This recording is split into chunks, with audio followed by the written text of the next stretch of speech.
Not to mention the presence of Captain Feeney and his son, taking advantage of passers-by for their own advancement in the world, another duo supporting the father-son theme. As we enter the second half of the film, notice that the structure allows for some symmetry and comparison of events, as the young rebellious nature that elevated his social status is the exact nature that will bring him down. Beginning the second half, Barry is in a place of extreme confidence about his position in life.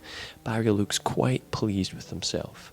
This shot in the carriage perhaps marking the peak of his climb, only to be contrasted with another carriage shot of the ultimate lowness later in the film. After Barry's continuous searching for a true father figure, it is clear that he is happy with the presence of his very own son, and we see genuine caring and emotions towards Brian. His stepson is never treated with affection and starts to embody that rebellious, anti-establishment attitude that once was held by Barry, and continuously confronts Barry's authority as a father figure. Knowing the value that Barry places on his status, Bullingdon continues to insult him by using his old title of Redmond Barry, reminding Barry of his place and unworthiness. Will that be all, Mr. Redmond Barry? After some escalation, Barry again engages in a fight to prove himself, but instead of being the underdog, he is now fighting his own son, marking an almost pathetic action with the insult to his ego. This is reminiscent of his fight in the army. You can see the similarities in the handheld feel. Apart from these two instances, the film is very steady and deliberate with its use of the camera. However, one consistent theme throughout the film is the use of elaborate zooms. The audience can't help but notice the deliberate movement of the zooms in progress, making them keenly aware of the frame. And the use of the zoom lens is very interesting because you would never do, who would think you used a zoom lens in the past? Never. No, the zoom lens flattens it out like 18th century painting. Not just to be noticed, but significant enough to be thought about. Each zoom has narrative meaning and complexity at different stages of Barry's character, and it also mirrors the structure of the film. Most of the zooms in part 1 of the film showcase expansion, Barry's world opening up, a sense of opportunity and the world to be discovered, contrasted with the zooms in part 2, which highlight a feeling of inescapable narrowing in circumstances, or a feeling of being trapped or claustrophobia. Barry continues to lose everything that has come to him. His reputation is lost after embarrassing himself by beating his own son. Without the knowledge of how to maintain an estate and a household, his financial states fall. He drinks, he cheats, and then later this one true love in the world, of which he had very high hopes, is taken away from him.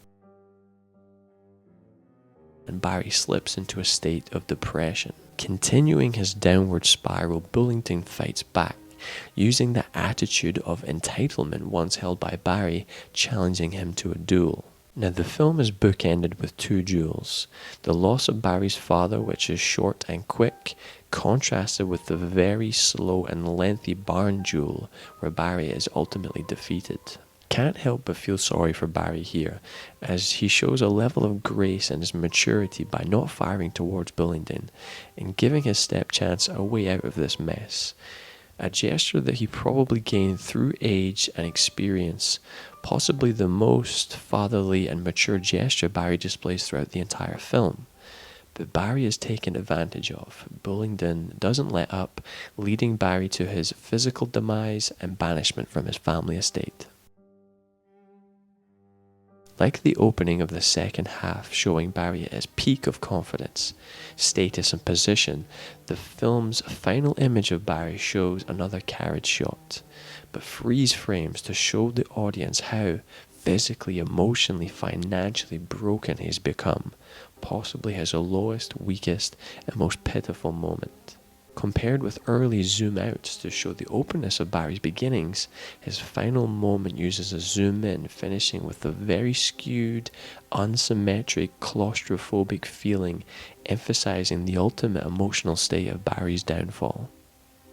In the end, the film shows a level of symmetry as Barry's young rebellious nature is re-embodied in Bullingdon to destroy him.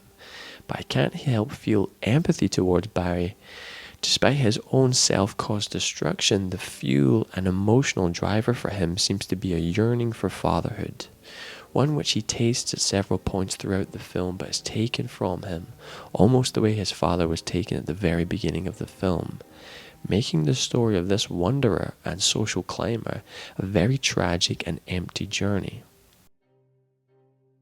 Kubrick shows the level of Barry's impact on his wife as the final scene of the film shows her signing a check to keep him away.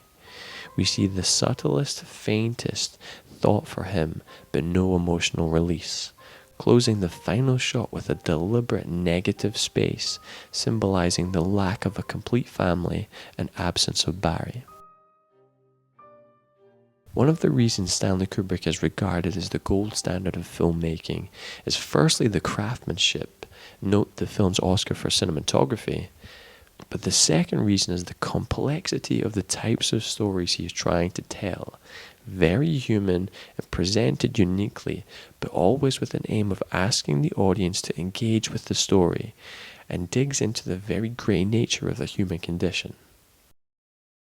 The film's closing message is directed at the audience, interestingly not narrated like much of the rest of the film, intended to be read by the viewer and somehow internalize the words mixed with the experience of the film.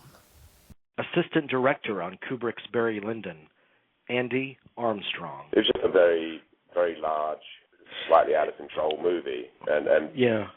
There was also some very funny moments too. I remember one day, we were in the middle of nowhere in Ireland, somewhere near Killarney, in the middle of, beautiful rolling hills, and suddenly this music, and it was something really incongruous, like David Bowie or something. Suddenly came booming through the sort of whole landscape, and so everyone was sent off in every direction to find out what the hell is making this. This obviously has stopped the whole scene, and after much, searching, trying to find the source of the music, it was Stanley's wife with a Volvo estate, and he had them all drive Volvos because he had one production manager do nothing but research the safest possible car to drive.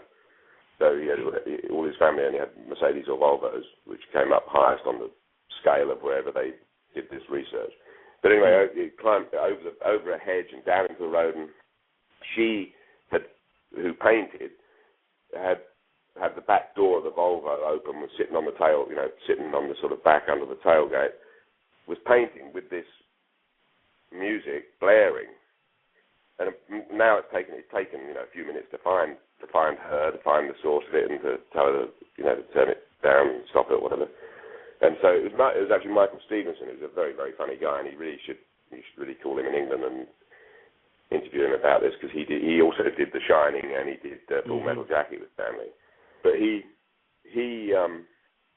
eventually sort of reported back to Stanley. By then Stanley's screaming mad, basically, where the hell, who the hell was it? They sort of fire, have him killed or whatever, who the hell was it? And eventually, and Michael said, well, stop now, it's okay, it's done, it's over. No, I want to know who it is. Who the hell was it? Who the hell was doing that noise? And eventually Michael had to say who it was. And Stanley turned around and said, yeah, it's a catchy tune there.